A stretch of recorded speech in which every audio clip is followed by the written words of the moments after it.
महाराष्ट्र के नासिक के पंचवटी में गोदावरी जी के तट पर अपने हाथों से कुटिया बना के भगवान पंचवटी में रहने लगे। एक दिन शूर्पणखा पहुंची पंचवटी। शूर्पणखा को जानते हैं? कौन थी? रावण की बहन थी। शूर्पणखा रावण की बहिनी, दुष्ट हृदय दारुण जस अहिनी। पंचवटी सो गई एक बारा, देख बिकल भई जुगल कुमारा। जैसे पंचवटी गई उसने राम लक्ष्मण जी को दूर से देखा। भगवान का रूप देखते मोहित हो गई। थी राक्षसी लेकिन नकली माया का रूप सुंदर धारण करके भगवान के पास गई और जाकर बोली, 3 लोग 14 भुवन घूम करके यहां पर आई हूं। एक बात बोलूं, मैं कहती हूं 3 लोग 14 भुवन में तुम सम पुरुष नमो सम नारी, तुम सम पुरुष नमो समनारी। यह संजोग विधि रचा विचारी, यह संजोग विधि रचा विचारी। मम अनुरूप पुरुष जग माही, मम अनुरूप पुरुष जग माही। देखे खोज लोक तिहु नाही, देखे खोज लोक तिहु नाही। ताते अब लगी रहूं कुंवारे, ताते अब लगी रही कुंवारी। मन माना कछु तुम ही निहारी, मन माना कछु तुम ही निहारी। मन माना कछु तुम ही निहारी। मन माना कछु तुम ही निहारी। शूर्पणखा उसका नाम क्यों था मालूम है आप लोग को? हम कहेंगे नहीं, बहुत लोग को बुरा लग जाएगा। कहो, इसलिए कहो, नहीं कहना है ना? ना कहना कि नहीं कह, ढेर लोग खिसिया जाए उसका। हाँ हाँ, शूर्पणखा रावण की बहन राम जी को देखकर नकली चेहरा बनाकर जाकर बोली, 3 लोग 14 भुवन घूम घूम कर आई हूं। न तुम्हारे इतना सुंदर कोई पुरुष दिखाई पड़ा, न कहीं भी मेरी इतनी सुंदर स्त्री मिली है। आज हम तुम आमने सामने आए हैं, आए नहीं हैं, लाए गए हैं। किसने लाया है? ब्रह्मा जी चाहते हम तुम आमने सामने आए। मैं अपने लिए दूल्हा ढूंढ रही हूं घूम घूम के, ऐसा कोई नहीं मिला जहां मेरा मन जाके मान जाए।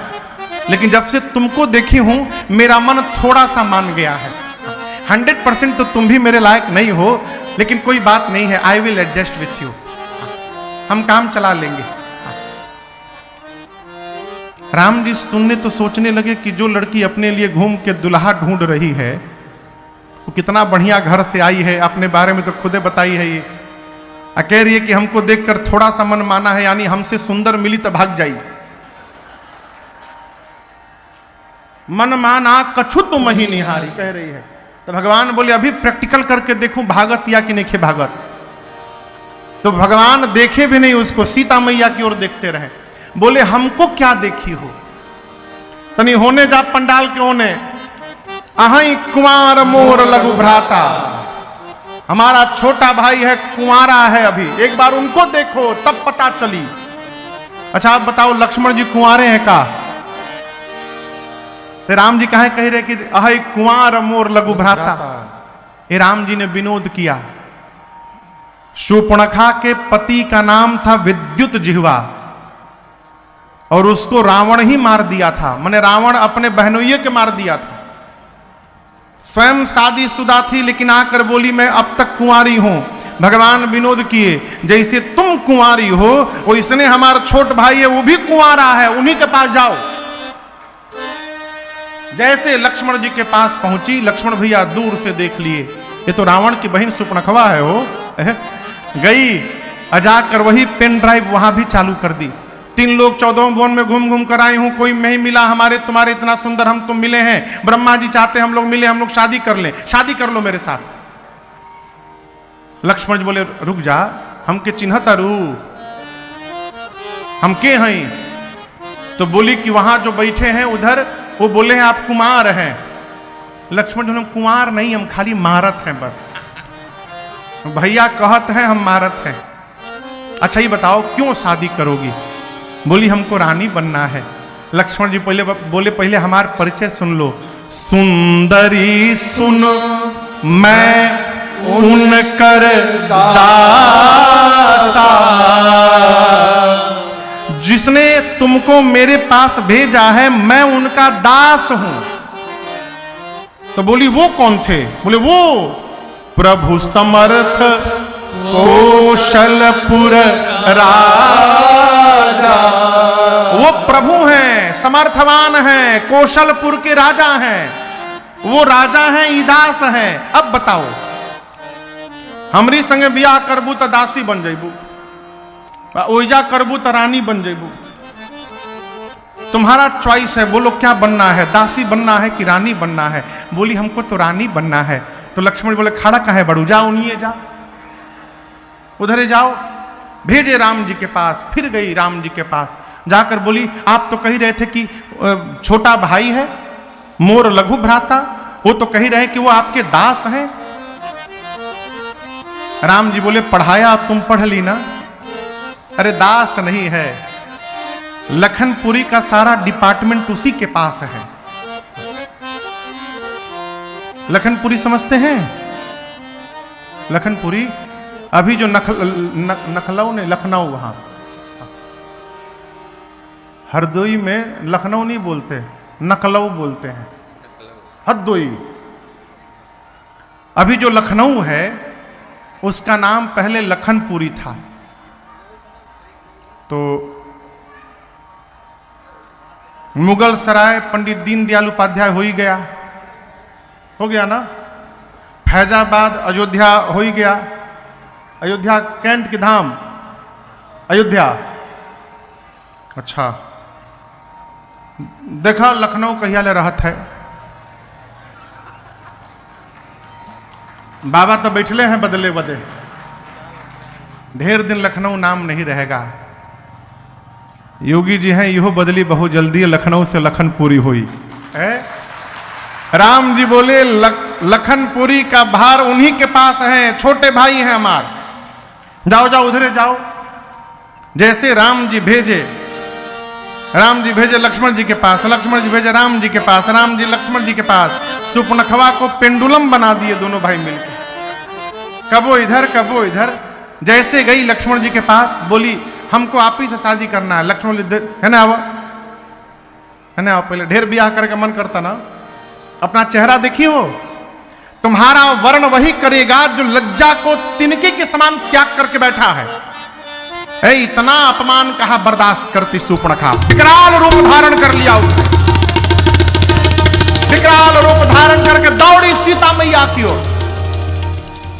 राम जी सुपर्णखा को आते देखे, लक्ष्मण भैया को इशारा किए, भाई काट दो। का काट दो? खाली नाक नहीं, लक्ष्मण अति लाघव सो नाक कान बिनु की ताके कर रावण कहाँ मनो। लक्ष्मण भैया तुरंत उसका दोनों कान और नाक काट के उसके हाथ पे रख दिए, कहे दो ठे कान तोहार एक ठे नाक मिला ला बराबर बाकी ना। एक कथा में हो गया 3-4 साल, एक कथा में एक श्रोता ने प्रश्न किया कि महाराज लक्ष्मण जी सुपर्णखा के नाक कान को तलवार से काटे थे कि चाकू से? श्रोता भी अद्भुत हो, हम कहे भैया जब काटे थे तो हम वहां थे नहीं कि हम देखे हो। गोस्वामी जी बस लिखे काटे हैं। अब लक्ष्मण जी चाकू से रेत के काटे कि तलवार से भांज के काटे कि तीर चला के काटे, लक्ष्मण जी जाने, अजय के कटाई बाबू जाने। आप केवल इतना मान के रखिए कि उसके नाक कान को काट दिया। कान क्यों कटवाया? दोनों कान केवल बोलती थी, सुनती नहीं थी। राम जी सोचे जब सुनने का काम ही नहीं इसके पास, तो ये टोपा नियर कान लेके क्यों घूम रही है, काटो कान इसका। नाक क्यों क्यों कटवाई? आकर बोली कि 3 लोक में मेरे से सुंदर कोई है ही नहीं। भगवान बोले तुरंत नाक काट के इसको कुरूप बनाओ। हाँ। देखिए कुल ही सुंदरता नकिए पर है। नाक जैसे डिस्टर्ब हुआ पूरी सुंदरता बिगड़ जाएगी। चेहरा कितनो गोर हो, नकिए चापूट हो जाए, नकिया टेढ़ हो जाए, नकिया उठ जाए, पूरी सुंदरता चली जाती है। मूर्तिकार जब मूर्ति बनाता है तो चेला लोग सब बना लेते हैं, लेकिन जब आंख और नाक बनाने की बारी आती है तो जो मुख्य गुरु जी होते हैं वही जाकर के बनाते हैं। नाक सुंदरता का मूल है। कहते हैं ना कि लड़की देख कर आए शादी ब्याह के लिए तो घरवा के लोग पूछे, कहा हो लड़किया के नाक नक्शा सब ठीक ठाक है ना? चेहरा के नक्शा नहीं पूछल जाते, नाक के नक्शा। भगवान ने इशारा किया, लक्ष्मण जी ने सूर्पणखा का नाक कान काटा, हाथ पे रखा और कहा रावण को देकर कहना लक्ष्मण ने चुनौती भेजी है। गई खरदूषण के पास, खरदूषण आए राम जी के पास, भगवान ने ऐसी माया रची आपस में ही खरदूषण लड़के मर गए। जब खरदूषण मर गए तब सूर्पणखा गई जाकर रावण पर बरस पड़ी, बोली दिन रात मदिरा पीकर तुम सोते हो रावण, नाक से झरझर खून बह रहा है, तुमको पता है तुम्हारा शत्रु तुम्हारे सिर पे नाच रहा है, तुम अपने शत्रु को छोटा समझते हो। जीवन में शत्रु को, रोग को, पाप को, अग्नि को, सांप को कभी छोटा समझने का अपराध मत करना। रावण कहा प्रवचन बाद में देना, इनाक कान कहां कटवा के चली आई। बोली दो राजकुमार हैं, राम लक्ष्मण, राम के कहने पर लक्ष्मण ने काटा है, उनके साथ एक बड़ी सुंदर स्त्री है सीता। रावण बोला मेरे पास क्यों आई, खरदूषण के पास जाना चाहिए था। बोली गई थी, दोनों मर गए। रावण सुना खरदूषण मर गए, यहां दर्शन करिए, खरदूषण की मृत्यु की सूचना मिलते रावण कांप गया। शूर्पणखा को उपचार के लिए विदा करके और एकांत में जाकर रावण सोचने लगा कि खरदूषण मोहि सम बलवंता, तिनहि कुमारई बीनु भगवंता। रावण मन में सोचता है कि जितना बल मेरे में है उतना ही बल खरदूषण में था। बिना भगवान के ये मरने वाले नहीं थे। खरदूषण मर गए, इसका एक ही अर्थ है कि धरती पर भगवान ने अवतार ले लिया है। अब रावण सोचने लगा यदि भगवान आ गए हैं तो मुझे भी मुक्त होना है, भजन करूं क्या? लेकिन फिर सोचता है मेरा तामसी शरीर है, मैं चाह कर भी भजन में मेरा मन लगने वाला नहीं है, भजन नहीं कर पाऊंगा तो उद्धार कैसे होगा। अंत में रावण ने निर्णय किया कोई बात नहीं, भजन नहीं कर सकता हूं तो क्या हुआ, मैं राम से युद्ध करूंगा और युद्ध करके प्राण का त्याग करके मुक्ति प्राप्त कर लूंगा भगवान के हाथ में। ऐसा मन में संकल्प करके चला मारीच के पास। इधर एक भीतर की बीच की कथा, लक्ष्मण गए बनही जब लेन मूल फल कंद, जनक सुतासन बोले बिहासी कृपा सुख वृंद। लक्ष्मण जी एक बार कंद मूल फल लेने के लिए कहीं गए तो पंचवटी के आश्रम में सीताराम जी एकांत में मिले। राम जी ने सीता जी से कहा सुनहु प्रिया व्रत रुचिर सुशीला, मैं कछु करबि ललित नर लीला। अब मैं लीला प्रारंभ करना चाहता हूं। राम जी और सीता जी आपस में मंत्रणा करने लगे। राम जी ने कहा सीता जी मैं रावण को यहां मारने आया हूं, परंतु रावण ने अब तक मेरे प्रति कोई अपराध नहीं किया। देखिए कोई आदमी कितना भी बुरा हो, जब तक वो आपके खिलाफ कोई गलत कार्य न करे तब तक आप कैसे मारेंगे? प्रश्न है ना। राम जी बोल रहे हैं कि रावण ने अब तक मेरे प्रति कोई अपराध नहीं किया, इसलिए मैं उसको मार नहीं पा रहा हूं। मैं चाहता हूं वो अपराध करे जिससे मुझे उसे मारने का कारण मिल जाए। मां ने कहा प्रभु फिर आज्ञा। भैया आगे का हो, जय हो जय हो जय हो जय हो जय हो। स्वागतम बाबू डॉक्टर उदेश्वर सिंह जी। हाँ। रहते तो लंदन में हैं, लेकिन अभी किसी काम से गांव पर भैया आए हुए हैं तो कथा में अभी ऋषिकेश से भगे भगे आए हैं। बहुत बहुत स्वागत आपका, जय जय। राम जी कहते हैं सीता जी, रावण की क्षमता नहीं है कि आपको स्पर्श कर सके। देखिए, लोग कहते हैं रावण ने मां को उठाकर रावण लेके चला गया। एक प्रश्न है, सीता जी भगवान शंकर के धनुष को बाएं हाथ से उठाई थी। बाएं हाथ से धनुष उठा के मां ने नीचे लेपन किया था। जिस धनुष को मेरी मां बाएं हाथ से उठा ली थी, रावण उस धनुष को तो उठा ही नहीं पाया था। जिस धनुष को मेरी मां उठा ली थी, रावण जब उस धनुष को नहीं उठा पाया तो मेरी मां को क्या खाक उठाएगा? रावण मेरी मां को छू भी नहीं सकता था। मेरी मां परम सती हैं और भगवान जानते हैं जब तक सीता जी को लेकर नहीं जाएगा तब तक मुझे मारने का कारण नहीं मिलेगा।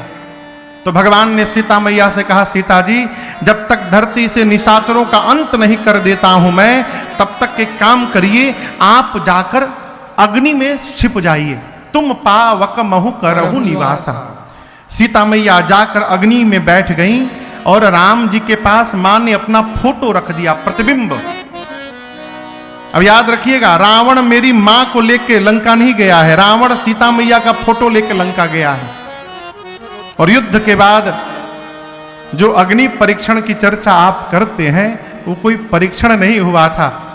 लंका से नकली सीता जी आई थी, असली सीता मैया अग्नि में विराजमान थी।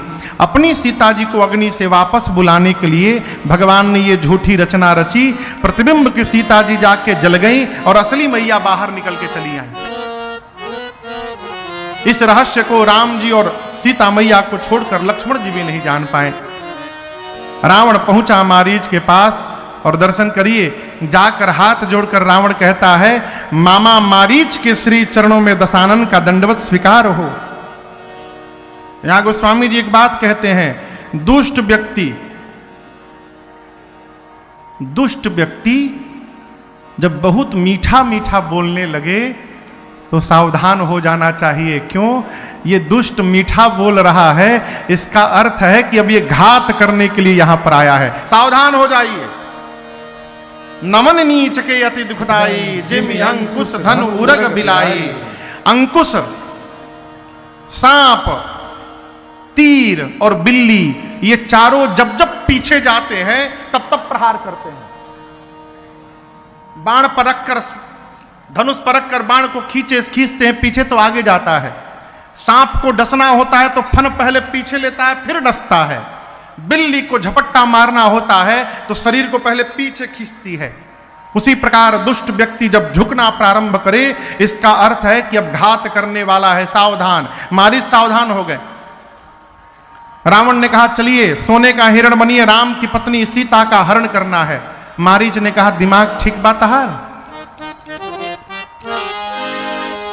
जिस राम ने बिना फर का बाण मुझे मारा, मैं 100 योजन दूर आकर गिरा हूं समुद्र के। जिस राम ने ताड़का को मार दिया, जिस राम ने स्वाहु को मार दिया, जिस राम ने खरदूषण को मार दिया, उस राम को तुम मनुष्य समझते हो। रावण, राम ब्रह्म है, शरण में चलो उद्धार होगा। रावण बोला, प्रवचन न सुनाओ, मैं कह रहा हूं सोने का हिरण बन के चलो। चलते हो कि नहीं चलते हो ये बताओ बस। मारीच ने कहा, पिछली बार गया था तो बिना फर का बाण मारे थे तो बच गया था। अब की बार यदि राम के सामने चला गया तो राम पक्का मार देंगे मुझे। रावण बोला, ना बोलो, एक बार ना बोलो, मैं अभी मार दूंगा। जाओगे तो राम बाद में मारेंगे, ना बोलो, मैं अभी मार के जाऊंगा तुमको। मारीच देखा ये तो दोनों प्रकार से मृत्यु आ गई। जाएंगे तो रघुनाथ जी मारेंगे, नहीं जाऊंगा तो ये पापी मारेगा। बहुत विचार करने के बाद निर्णय किए, यदि मरना ही है तो इस पापी के हाथ से क्यों मरा जाए, चल करके भगवान के हाथों मरा जाए, कम से कम उद्धार तो होगा जीवन का। मारीच चल पड़े, सोने का मृग बन करके चल पड़े और आश्रम के बाहर मारीच घूमने लगा स्वर्ण मृग बन करके। सीता मैया ने देखा और प्रभु से उस मृग के चर्म को मांगा। क्यों आया है? इसी कारण आया है।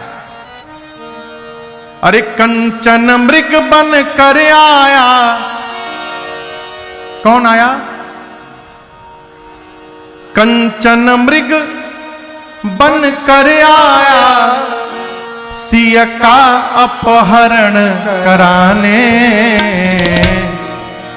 देखो माया का मारीच चला मायापति को भटकाने, माया का मारीच चला मायापति को भटकाने।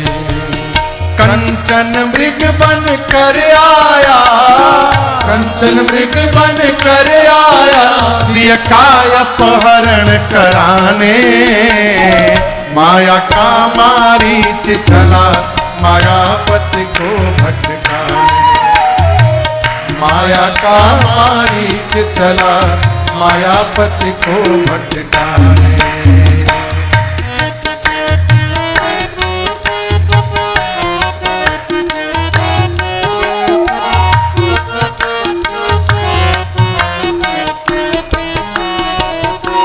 हम लोग कहीं जाते हैं बाहर घूमने के लिए तो वहां से कोई चिन्ह लेके आते हैं, उसको क्या कहते हैं भैया? सुवेनियर कहते हैं, सुवेनियर, सुवेनियर चिन्ह।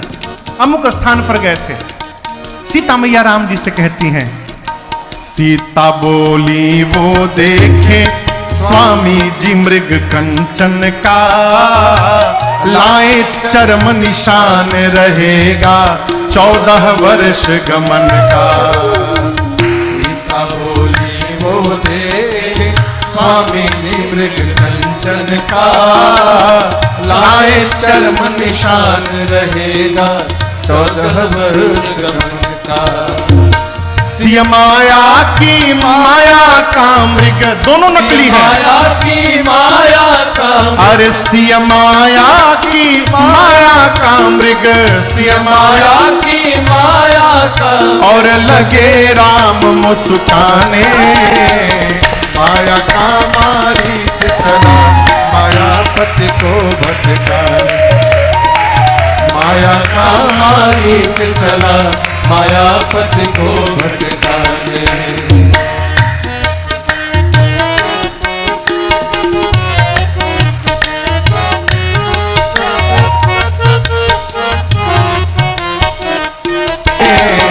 माया का मारीच चला, कल्पना करिए यदि वो हिरण स्वर्ण का न दिखाई दिया होता चला मायापति तो सीता मैया उसके चर्म को न मांगती। साधक कहता है ये जो सोना है ना यही असली माया है।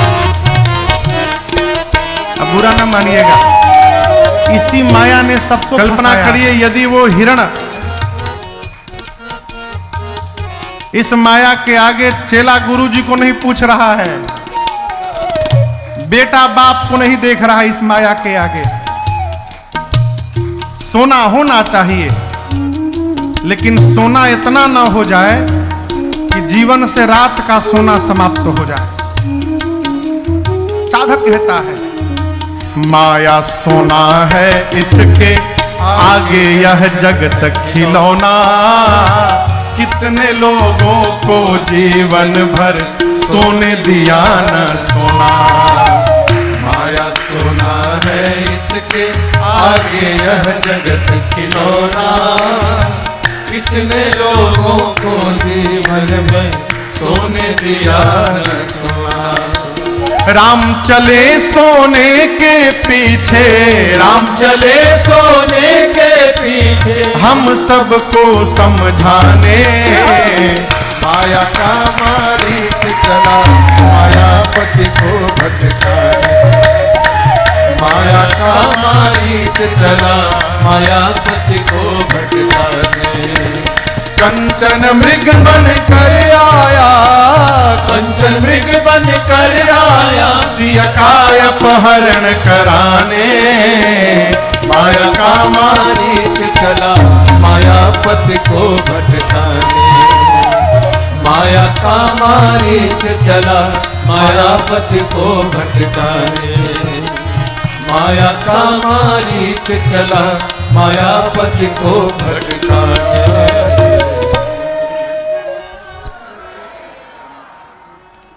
माँ ने मारीच के चर्म को मांगा, स्वर्ण मृग के चर्म को, और भगवान चल पड़े। यही समय है साहब। देखिए समय कब करवट ले ले कोई पता नहीं है, है?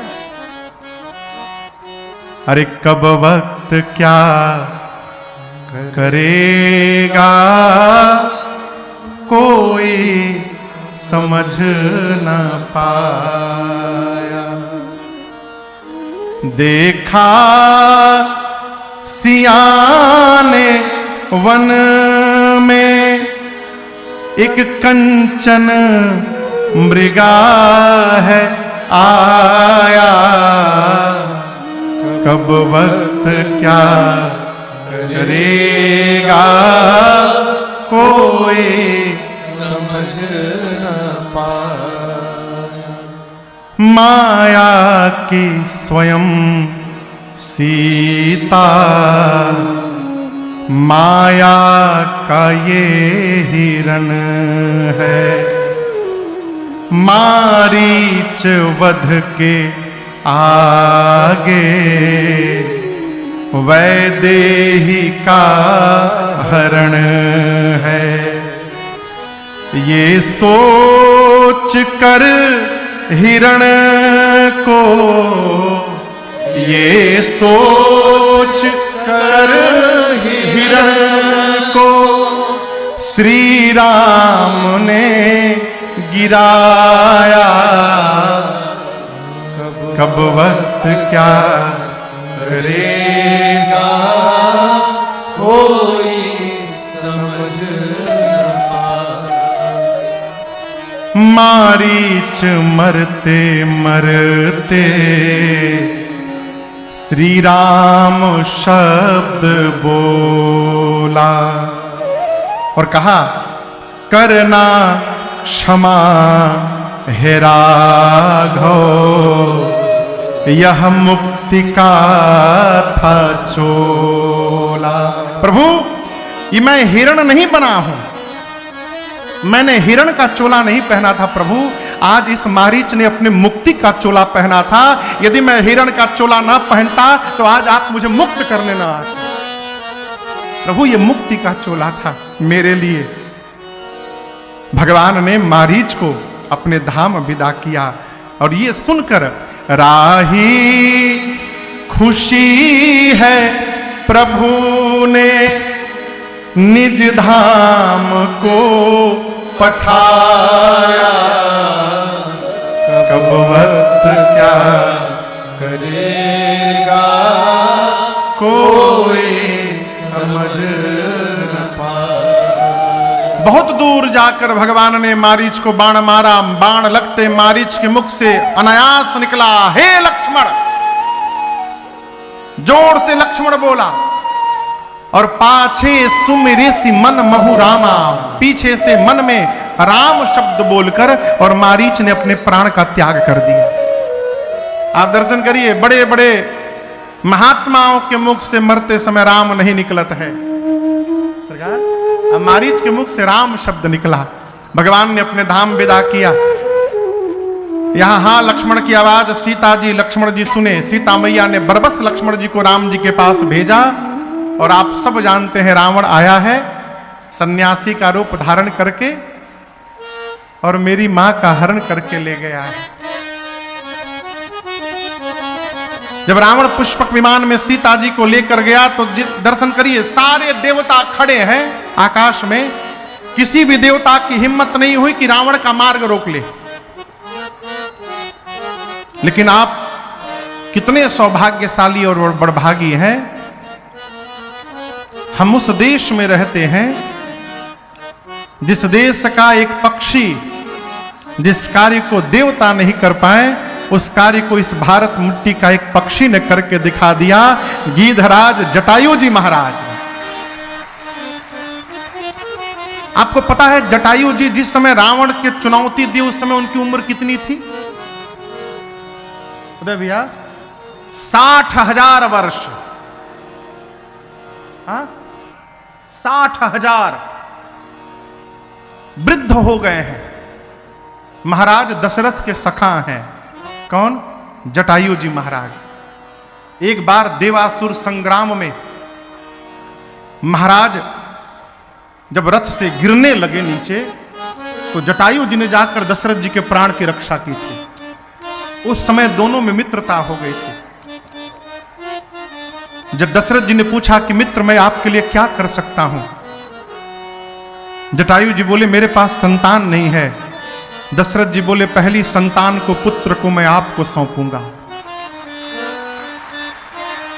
जब राम जी जन्म लिए तो उस उत्सव में जटायु जी भी महाराज गए थे और जटायु जी ने जाकर राम जी के प्रति जब श्री दशरथ जी के भाव का दर्शन किया, उनके प्रेम का दर्शन किया, तो जटायु जी की हिम्मत नहीं हुई दशरथ जी से राम जी को मांग लेने की। तो बोले देखिए वचन के अनुसार तो ये मेरे पुत्र अब हुए, लेकिन मैं इनको ले नहीं जाऊंगा, आप ही अपने पास अभी रखिए, बाद में ले जाऊंगा। और इसी वचन के कारण आप दर्शन करिए, ज्येष्ठ पुत्र का कर्तव्य होता है पिता को अग्नि देना। राम जी ने जो सौभाग्य दशरथ जी को नहीं दिया, वो सौभाग्य राम जी ने श्री जटायु जी महाराज को प्रदान किया है, इसी वरदान के कारण।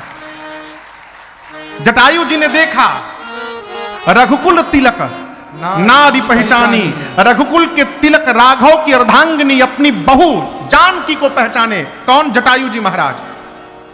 पूरा शरीर क्रोध में भड़क उठा, बोले सीते पुत्री करस जनित्रासा, आता हूं करिहूं जात धान करनासा। अभी आकर उसको समाप्त करता हूं रावण को। जटायु जी वहीं से चिल्लाए, रे रे दुष्ट ठाढ़ की न होई। आपको बताऊं रावण के पूरे जीवन काल में आज पहली बार कोई ऐसा था जिसने रावण को दुष्ट बोलकर संबोधित किया। रावण जी नहीं, दशानन जी नहीं, दुष्ट कहा। रावण खड़ा हो गया, किसकी मृत्यु आ गई? जटायु जी उड़ने को तैयार भय, बूढ़े हो गए हैं, उड़ ही नहीं पा रहे हैं। पंखों को फैलाया, जब 2-3 बार प्रयास किया नहीं उड़ पा रहे थे उतनी ऊंची छलांग, तो जटायु जी अपने पंखों को कोसने लगे। बोले अधम, मांस भक्षण करने का समय था तो ऊंची छलांग मारते थे, आज एक अबला को बचाने जाना है तो तुम हिम्मत नहीं दे रहे हो। जैसे जोश आया जटायु जी ने छलांग लगाई। रावण ने आते देखा, उसको लगा कि कहीं मैनाक पर्वत तो नहीं आ रहा है, और निकट गए। लगा मानो गरुड़ पर बैठकर नारायण आ रहे हो।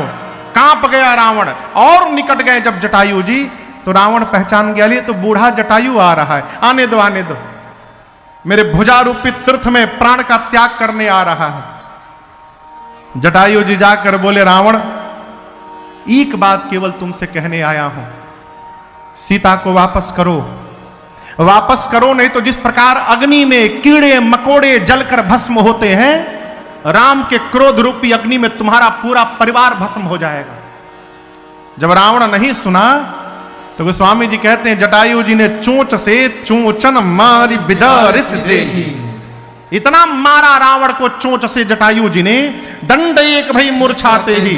एक दंड यानी 24 मिनट के लिए पुष्पक विमान पर रावण बेहोश होकर गिर गया। एक दंड के लिए रावण मूर्छित हो गया। जैसे मूर्छित भया, जटायु जी अपने पंजों से रावण के सिर के बाल को पकड़ के और उठाकर रावण को पुष्पक विमान से नीचे धरती पर पटक दिए और जाकर के बगल में बैठ गए। किसी ने आकर कहा जटायु जी से, जटायु जी इससे सुंदर अवसर नहीं मिलेगा, ये बेहोश है, इसकी 20 आंख नोच लीजिए, अंधा बना दीजिए इसको।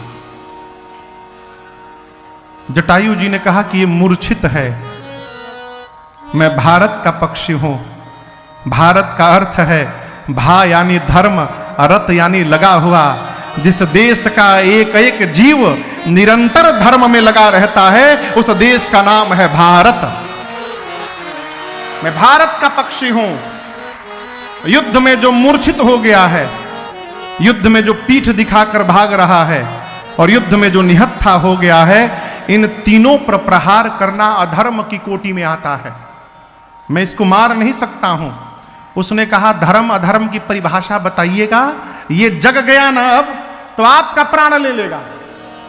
तो जटायु जी बोले सुनो, अधर्म पूर्वक जीवित रहने से अच्छा है धर्म पूर्वक मृत्यु का वर्ण कर लिया जाए। मैं मरना स्वीकार करूंगा परंतु अधर्म पूर्वक युद्ध नहीं कर सकता। 24 मिनट बाद रावण की मूर्छा खुली है। और निकाला चंद्रहास खड्ग और तुरंत उसने जटायु जी के दोनों पंखों को काट दिया। आकाश में जैसे पंख कटा है, गोस्वामी जी कहते हैं काटत पंख पराग खगधर। पंख कटा तो जटायु जी गोल गोल घूमते घूमते ऊपर से नीचे गिरे। लेकिन आपको कहूं रो नहीं रहे हैं। सुमिरि राम के अद्भुत करनी। जटायु जी के मुख से एक ही बात निकल रहा है, जय हो प्रभु, जय हो प्रभु।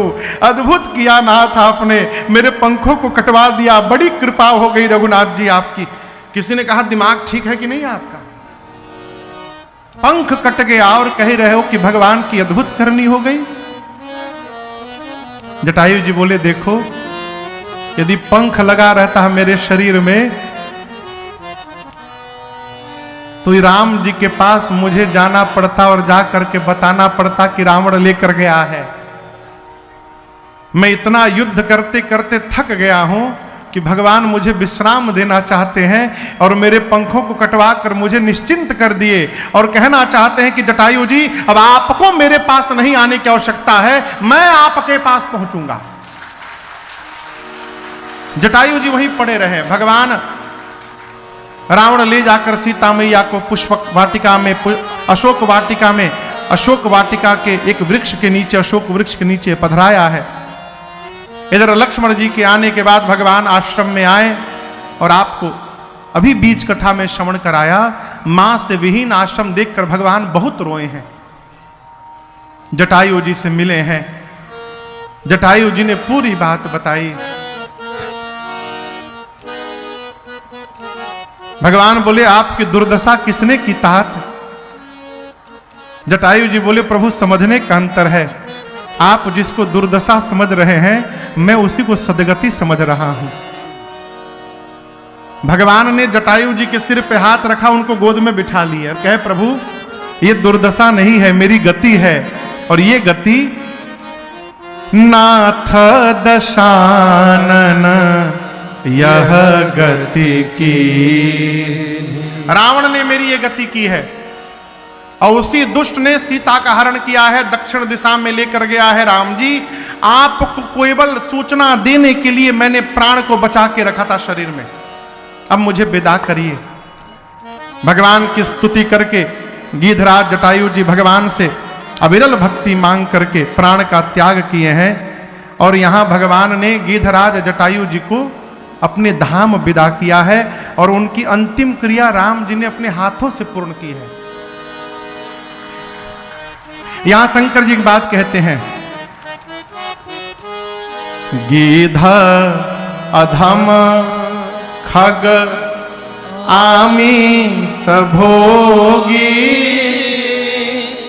गति दीन ही जो जाचत जो। भगवान शंकर कहते हैं उमा, गीध जो अधम है, मांस खाने वाला पक्षी है, ऐसे पक्षी को भी राम जी ने ऐसी गति प्रदान कर दी जो गति जोगी लोग मांगते हैं भगवान से, प्रभु हमको दीजिए। राम शंकर जी बोले देवी एक गूढ़ बात बतावें। मां बोली कहिए प्रभु। गूढ़ बात माइक में नहीं कहते हैं, कहां कहते हैं? कान में। कैलाश पर बैठे भगवान शंकर ने मां से कहा थोड़ा पास आइए। मां पास आई तो बाबा बोले देवी सुनहु उमा ते लोग अभागी हरि तज होहि विषय अनुरागी। उमा वो जीव अभागा है जो ऐसे भगवान को छोड़ करके विषय में लीन है। और आपको बताऊं जो भगवान से विमुख है उसको पश्चात पछताना तो पड़ेगा ही। आज नहीं पछताए तो अंतिम समय पछताए। जैसे लड़का परीक्षा तक कुछ ना पढ़े, अब परीक्षा के दिन पछताता है काश पढ़ ले रहती, काग लिखे में आज। उसी प्रकार जीव की गति होती है।